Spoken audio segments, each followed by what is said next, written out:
today in the same pure and pristine form in the classical Arabic language as it was revealed over 1,400 years ago. Every single memorizer of the Quran today has the exact same Quran as the Prophet Muhammad, peace be upon him, at his time. The Quran means the recitation, and it is recited, memorized, and passed on generation upon generation. The same Quran, the same Arabic, from one country to another, doesn't change. And from one culture to another, it doesn't change. From one time period to another, still it doesn't change.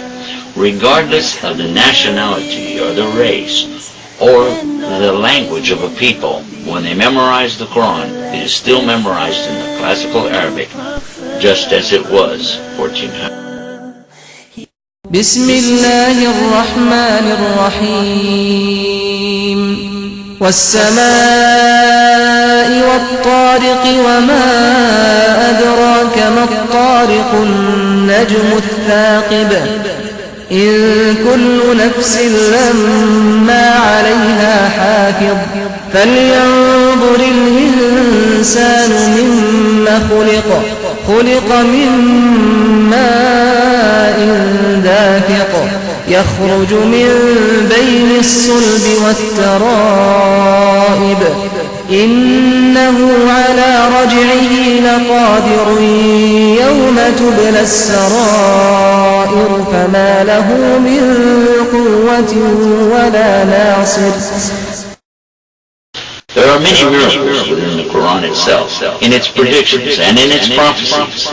The reference in the Quran to science, talking about the creation of the universe and how it came about. It discusses and explains to a certain degree about the relationship between the earth and the sun and the moon and the stars and their position and what holds it all together. Also discusses about the orbits and how the earth is winding and turning. The embryology in the Quran, discussing the creation of the human being within the womb of the mother, is also an amazing topic that has helped many scientists come to believe in the fact that there is a God and even enter into Islam. The subject of the Quran is far too big to discuss in detail in this brief introduction to Islam.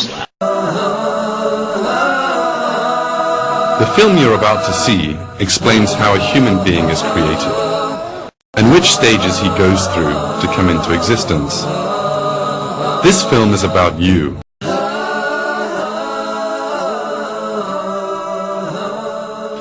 A single cell in the mother's womb. A helpless thing in need of protection, smaller than a grain of salt. You too once consisted of this single cell, just like everybody else in the world.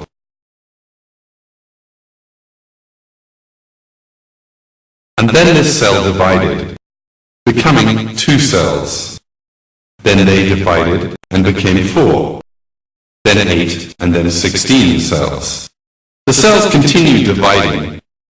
First a piece of flesh emerged, then this piece of flesh took shape. It developed arms, legs, eyes.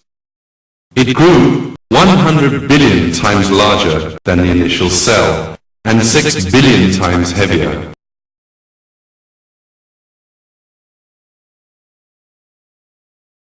God performed a string of miracles and created the human being you are watching in this film, who was once just a drop of water. He revealed to man how he created him in the Quran in these words. Does a man think that he will be left uncontrolled, without purpose?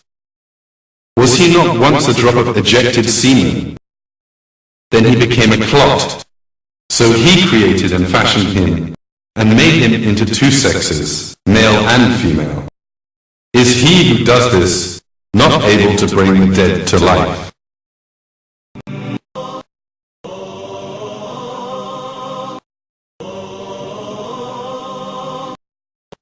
Construction inside the mother's womb goes on unceasingly.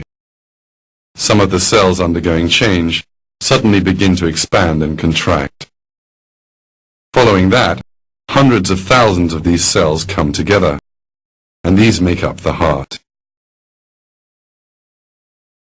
This heart will continue to beat for a lifetime. In a short while, we'll see a real miracle.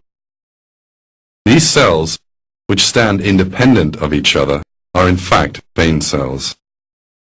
Then these cells suddenly start to join onto each other and form connections between themselves, and the cells form the veins. Let's see that magnificent sight again.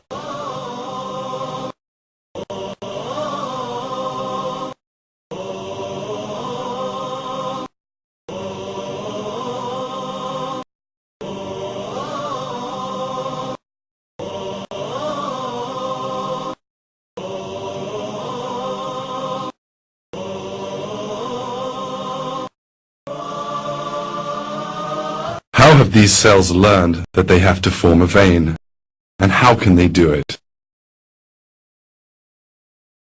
That is one of the questions that science has not yet found an answer to. The vein cells eventually make a perfect tubing system, with no cracks or holes in it. The internal surface of the veins are smooth, as if made by expert hands. This perfect vein system will soon begin to carry blood to every part of the baby's body. The length of the vein network is more than 40,000 kilometers. That is almost as long as the circumference of the Earth. Developments in the mother's womb go on non-stop. In the 5th week, the embryo's arms and legs become visible. This bump will later turn into an arm. Some cells will then begin to form into hands.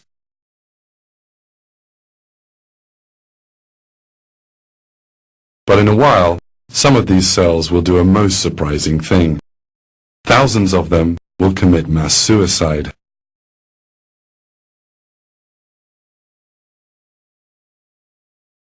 Why do these cells kill themselves? The dying cells perform a crucial function.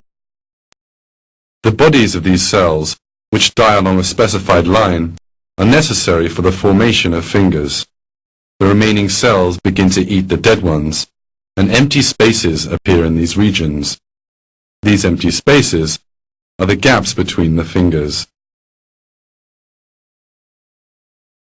Why do these cells make such a sacrifice? How is it that a cell can kill itself so that the baby can have fingers in due course? How does the cell know that its death will serve such a purpose? All this once again shows that all the cells which make up the human being are directed by God.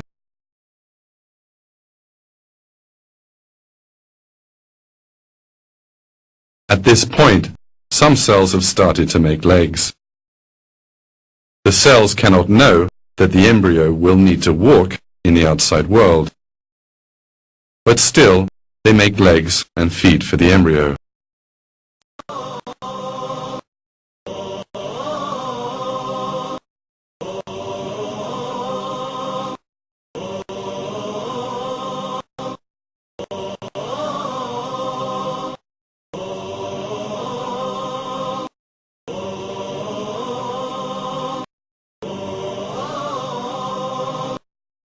All the information that we have so far given regarding the development of the embryo in the mother's womb has emerged from scientific research in the last 30 to 40 years. And this new information has enabled more new miracles